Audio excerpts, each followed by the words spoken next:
Hello， 大家好，我係卡卡，歡迎翻嚟揾食兵團。最近就有觀眾 DM 我哋話喺深圳灣萬象城度發現咗一間雲南餐廳，好好食，叫我哋嚟試下。究竟係咪傳説中咁好食呢？今日我就特登過嚟試下。咦，到啦，應該就係呢一間啦，我睇下係咪先。你好，兩位。對，好，謝謝。頭先門口呢個靚女着住個雲南嘅服飾，好特別，嚟到都真係幾開心喎。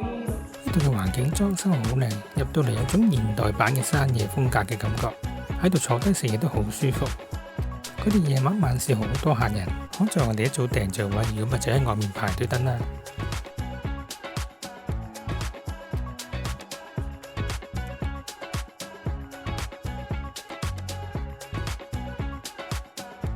普洱茶大家飲得多，但用普洱做嘅菜式大家試過未呢？我就未試過啦。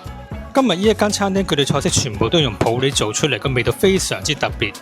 咁佢哋嘅賣點唔止係空運食材，更加係現場製作。一入到餐廳已經有種煙火嘅味道，入到嚟已經覺得好開心。可以話有種感覺將山野搬到嚟城市，非常之特別。首先就一定試一個火腿燉雞，呢個燉過嘅湯好有肉香味，飲落去都好暖心暖胃。佢原味就咁食咧，就好有呢個清湯嘅湯味，雞肉嘅味道都好香，呢度用嘅雞肉都真係唔錯。再配埋呢個特製醬汁，辣辣香香都幾惹味。呢個湯咁好飲，一定要飲多幾啖啊！佢哋另一個主打菜式一定係普洱烤雞，全部烤雞都係用炭火即叫即烤，所以個外皮烤到好香脆，入面嘅雞肉都好嫩滑。個雞肉真係好入味，好好食，而且份量仲好大，好肥美。配埋佢唔同嘅醬汁就更加有風味。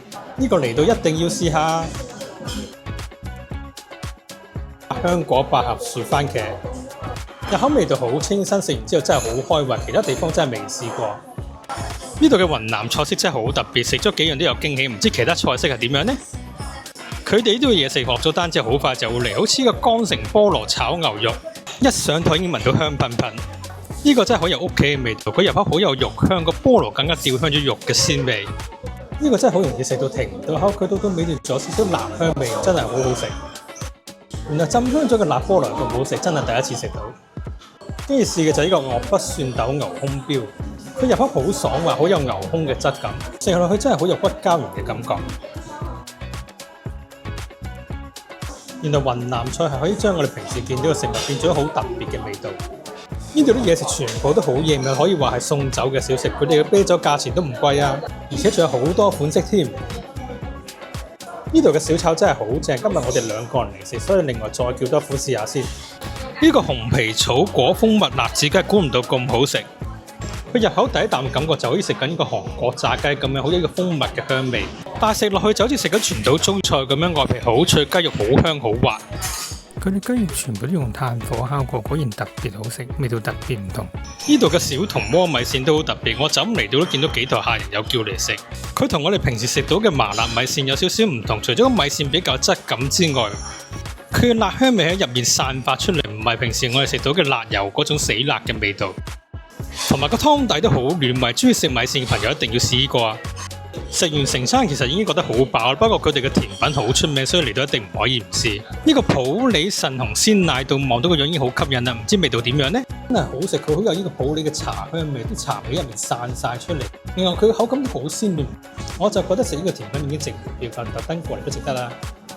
真係好好食，估唔到雲南菜咁特別，一開頭仲以為得個辣字，原來味道咁有層次。下次離開萬象城都一定要再試下。咁嚟呢間餐廳都好方便，只要喺深圳灣過關，搭車過嚟萬象城，嚟到 C 區嘅地下一樓就可以揾到呢間餐廳㗎啦。